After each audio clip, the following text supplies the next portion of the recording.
आजको बसाइमा हामी बायोटेक्नोलोजी अन्तर्गतको बायोटेक्नोलोजीको इन्ट्रोडक्सन र यसका ब्रान्चेसहरूको बारेमा कुराकानी गर्नेछौँ। के हो त बायोटेक्नोलोजी? आउनुहोस् बुझ्ने प्रयास गरौँ। Biotechnology is defined as any technique that uses living organisms or parts of living organisms to make or modify the products to improve plants and animals or to develop microorganisms for the specific uses. यसको मतलब के रह्यो भने biotechnology एउटा technique रहेछ। Biotechnology के रहेछ त? एउटा टेक्निक रहेछ। त्यो टेक्निकबाट चाहिँ यसले विभिन्न प्लान्ट्स अथवा एनिमल्स अथवा माइक्रो अर्गानिजम्सको प्रयोगबाट ह्युमनलाई डाइरेक्टली के गर्न सकोस् त? बेनिफिट दिन सकोस्। यद्यपि बायोटेक्नोलोजीमा हामी धेरै नै अगाडि बढिसकेका छौँ। यो एकदमै सामान्य यसको इन्ट्रोडक्सन रहेको छ। यसमा हामी फर्दर धेरै कुराहरू राख्नेछौँ। Okay, the term biotechnology was used for the first time by Karl Ereky, a Hungarian engineer in 1919। Okay, उनलाई चाहिँ फादर अफ बायोटेक्नोलोजी पनि भन्ने गरिन्छ। उनले नै पहिलोचोटि टर्म चाहिँ बायोटेक्नोलोजी युज गरेका थिए। बायोटेक्नोलोजी हाम्रो सिभिलाइजेसन जत्तिकै पुरानो छ, हैन?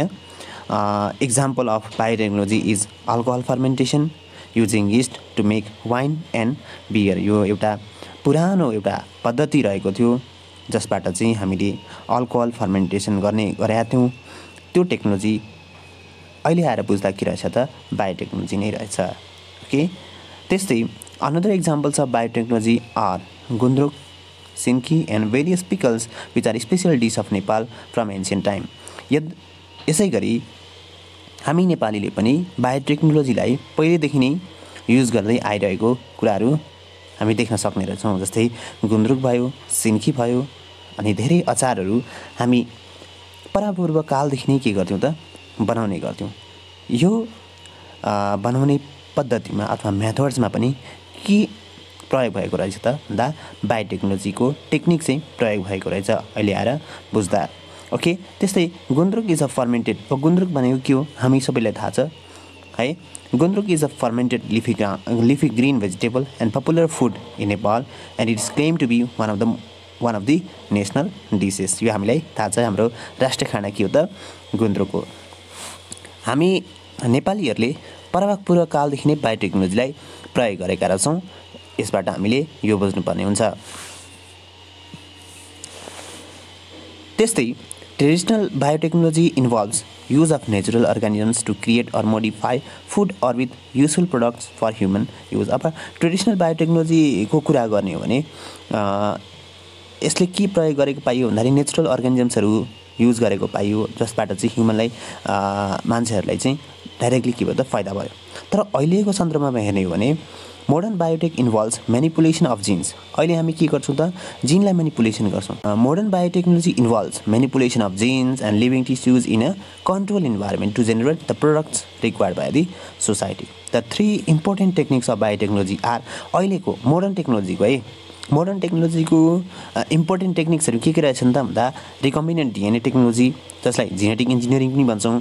त्यस्तै अर्को रहेको छ प्लान्ट टिस्यु कल्चर र अर्को रहेको छ ट्रान्सजेनिक अथवा जेनेटिकली मोडिफाइड अर्गानिजम्स।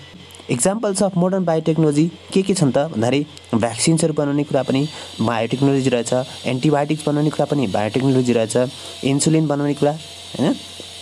त्यस्तै पेस्ट रेजिस्टेन्ट क्रप्सहरू भयो, use of fungus, bacillus, thuringiensis genes, plants and animals breeding etcetera. यो सबै के रह्यो त भन्दाखेरि examples of modern biotechnology. Okay, modern biotechnology ले चाहिँ जिनको म्यानिपुलेसनलाई चाहिँ बढी प्रायोरिटी दिएको छ। Okay, historical perspective of biotechnology. हामीले बायोटेक्नोलोजी एन्सियन्ट टाइमदेखि नै युज गरेको कुरा थाहा पाइसकेका छौँ। इभन नेपाली सोसाइटीमा पनि यसको प्रयोग बायोटेक्नोलोजीको प्रयोग चाहिँ परापूर्व कालदेखि नै रहेको र हालसम्म पनि हामीले जानी नजानी बायोटेक्नोलोजीको प्रयोग गरेको पाएका छौँ। त्यस्तै यहाँ हेर्ने हो भने biotechnological process are actually in use in pre historic time. Indigenous peoples were expert at brewing different types of wines. हैन। Ethanol was first obtain in 1150s by distillation of alcoholic beverage. त्यस्तै 14th सेन्चुरीमा first vinegar manufacturing चाहिँ भएको थियो कहाँनिर भन्दाखेरि manufacturing industry बनेको थियो कहाँनिर भन्दाखेरि फ्रान्समा। त्यस्तै पहिलोचोटि इस्टको सेल्सहरूलाई हेर्ने मान्छे चाहिँ को हुनुहुन्थ्यो त भन्दाखेरि लिभनहुक हुनुहुन्थ्यो। एन्ड द फर्मेन्टिभ प्रपर्टिज अफ अथवा फर्मेन्टेसन गराउने जुन इस्ट छ हैन त्यसको क्यारेक्टर त्यसको प्रपर्टीहरू जान्ने पहिलो व्यक्ति चाहिँ को हो त भन्दाखेरि एक्जेल बेन। ओके, यो हिस्टोरिकल पर्सपेक्टिभ अफ बायोटेक्नोलोजी रह्यो। त्यस्तै Louis Pasteur in 1857 stated lactic acid fermentation by microbes. Lactic acid माइक्रोब्सले फर्मेन्ट गर्दो रहेछ भन्ने कुरा पनि लुइस पास्चरले इन 1857 मै के गरेको कुरा छ त स्टेट गरिसकेको छ। त्यस्तै 1928 मा हामीलाई थाहा छ एलेक्जेन्डर फ्लेमिङले पेनिसिलिन फर्स्ट टाइम डिस्कभर गरेको थियो। यो चाहिँ फर्स्ट एन्टिबायोटिक हो।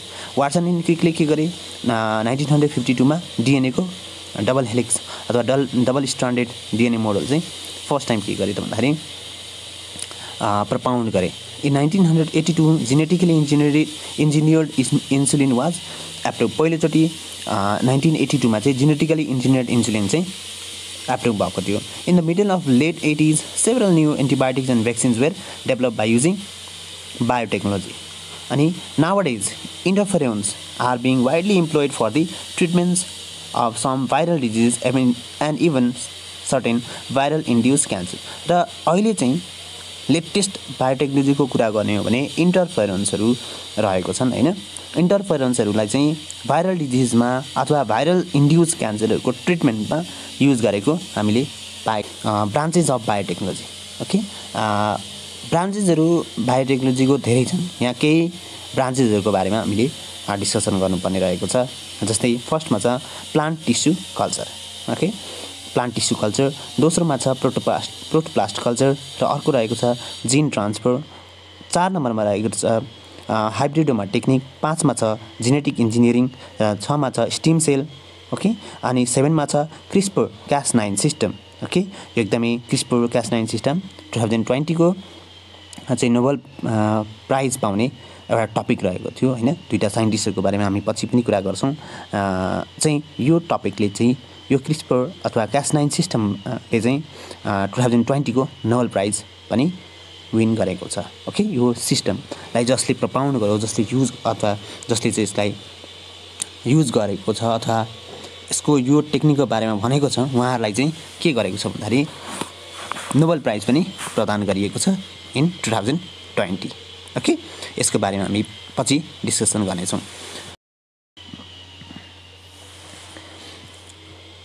Plant tissue culture. It is a technique of growing plant cells, tissues or organs in an artificially prepared nutrient medium under aseptic condition. त्यस्तै छ अर्को छ प्रोटोप्लास्ट कल्चर हैन। अब फर्स्टमा हामीले जान्नुपर्ने हुन्छ प्रोटोप्लास्ट भनेको के हो हैन। Protoplast is a cell without the cell wall हैन, जसमा चाहिँ त्यस्तो सेल जसको चाहिँ सेल वाल छैन हैन। त्यस्तो प्लान्ट सेल जसको चाहिँ सेल वाल छैन त्यसलाई हामी के भन्छौँ प्रोटोप्लास्ट भन्छौँ। A complete plant can be obtain from a single protoplast culture. Single protoplast कल्चरबाट हामीले के गर्न सक्छौँ भन्दाखेरि एउटा प्लान्ट चाहिँ ग्रो गराउन सक्छौँ। एउटा सिंगल प्लान्ट चाहिँ हामीले के गर्न सक्छौँ त ग्रो गराउन सक्छौँ। यसको टेक्निक छ, यसमा पछि पनि हामी यसको बारेमा डिस्कसन गर्छौँ। यो प्रत्येक ब्रान्चेसको बारेमा पछि पनि डिस्कसन गर्छौँ। अहिले चाहिँ हामीले जस्ट यसको सर्ट इन्ट्रोडक्सन हामीले बुझिराखौँ। प्रोटोप्लास्ट भनेको चाहिँ cell without cell wall. Okay, र यसको फ्युजबाट दुईटा सेलहरूलाई फ्युज गरेर हामीले के गर्न सक्छौँ भन्दाखेरि नयाँ प्लान्ट चाहिँ ग्रो गराउन सक्छौँ। यो नै के हो त प्रोटोप्लास्ट कल्चर रहेको छ। अर्को छ हाइब्रिडोमा अथवा हाइब्रिडोमा टेक्निक।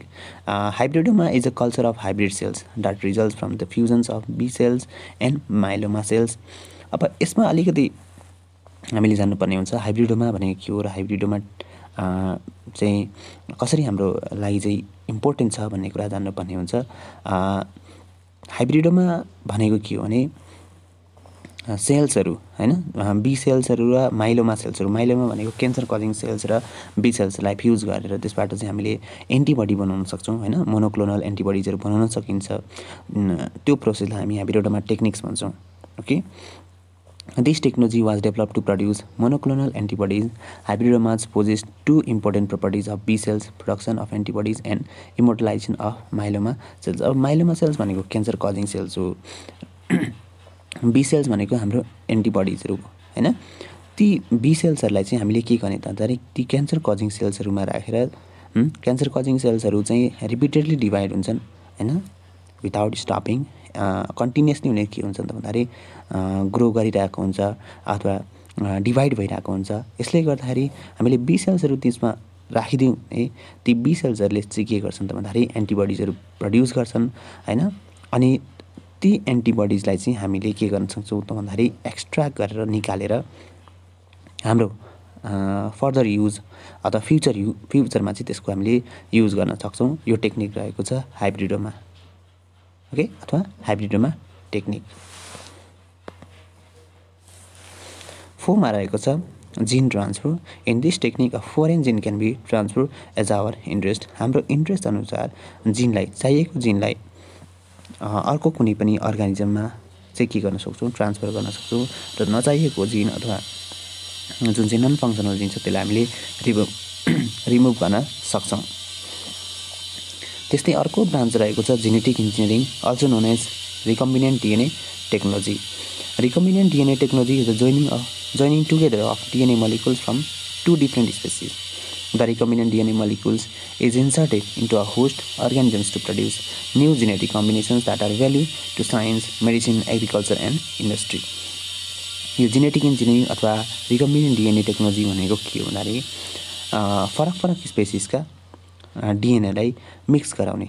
ओके, हामी यसको बारेमा पनि पछि डिस्कसन गर्नेछौँ। यसको प्रयोगबाट चाहिँ इन्सुलिन हामी बनाउने प्रोसेस हुन्छ, त्यसको बारेमा पनि हामी डिटेलमा कुरा गर्छौँ। अहिले चाहिँ के बुझिराखौँ भने जेनेटिक इन्जिनियरिङ अथवा डिएनए रिकम्बिनेन्ट टेक्नोलोजी भनेको के हो भने दुईवटा डिएनए मोलिकुल्सहरूलाई चाहिँ दुईवटा फरक स्पेसिसका डिएनएहरूलाई चाहिँ के गर्ने काम हो त, फ्युजन गराउने काम हो। ओके, र यसको इम्पोर्टेन्स कहाँ छ भन्दाखेरि मेडिसिनमा छ हैन, अघि हामीले भन्यौँ इन्सुलिन बनाउने कुरामा छ, एग्रिकल्चरमा छ र इन्डस्ट्री, अरू धेरै इन्डस्ट्रीहरूमा छ। नेक्स्टमा छ स्टेम सेल। अब stem cells are special human cells that are able to develop into many different cell types. This can range from muscle cells to brain cells. In some cases, they can also fix damaged tissues. Researchers believe that stem cell-based therapies may one day be used to treat serious illness such as paralysis and Alzheimer's disease. अर्को महत्त्वपूर्ण चाहिँ branch रहेको छ CRISPR अथवा Cas9 system हैन, यसको बारेमा पनि हामीले जान्नुपर्ने हुन्छ। CRISPR अथवा Cas9 edits gene by precisely coding DNA and then letting natural DNA repair process to take over. The system consists of two parts, Cas9 enzyme and guided RNA. अब यसमा हामीले जान्नुपर्ने कुरा के रह्यो भने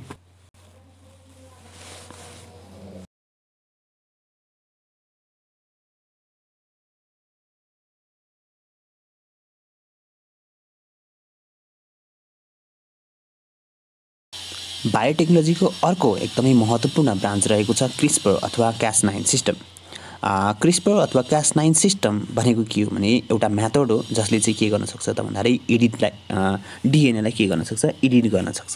ओके, र यो एकदमै जल्दो बल्दो र नयाँ विषय पनि रहेको छ र गत साल अथवा 2020 मा चाहिँ नोबेल प्राइज पाउन सफल एउटा यो टपिक हो। त्यसरी पनि यसको बारेमा चाहिँ हामीले सहजै अनुमान गर्न सक्छौँ कि यो एकदमै महत्त्वपूर्ण चाहिँ टपिक रहेको छ। यसको बारेमा पनि हामी बायोटेक्नोलोजी अन्तर्गतमा रहेर मजाले यसको डिटेल चाहिँ हामी पछि कुराकानी गर्नेछौँ। र अहिले बुझ्नुपर्ने कुरा के रह्यो भने यो चाहिँ एउटा डिएनए एडिट गर्ने अथवा काट्ने, रेस्ट्रिक्ट गर्ने एउटा मेथड हो र यसमा चाहिँ दुईवटा कुरा समावेश गरेको हुन्छ। यसमा चाहिँ दुईवटा पार्ट्सहरू चाहिँ समावेश गरेको हुन्छ। एउटा भनेको Cas9 इन्जाइम र अर्को गाइड आरएनए। ओके, यी दुईवटा कुरा चाहिँ यसको पार्ट्सहरू हुन् भन्ने सम्झिराख्यौँ। र यो क्रिस्पर अथवा Cas9 सिस्टम भनेको के हो भन्दाखेरि एउटा मेथड हो जसले चाहिँ के गर्न सक्छ त भन्दाखेरि डिएनएलाई एडिट गर्न सक्छ। ओके, के गर्न सक्छ, एडिट गर्न सक्छ। त्यो ओभरअल मेथडलाई नै हामी के भन्छौँ, क्रिस्पर अथवा Cas9 सिस्टम भन्छौँ। ओके, यी सबै रहेको थियो बायोटेक्नोलोजीको ब्रान्चेसहरू र यी ब्रान्चेसहरूको बारेमा हामी आगामी क्लासहरूमा आगामी बसाइहरूमा पनि यसको बारेमा डिटेल कुराकानी गर्नेछौँ।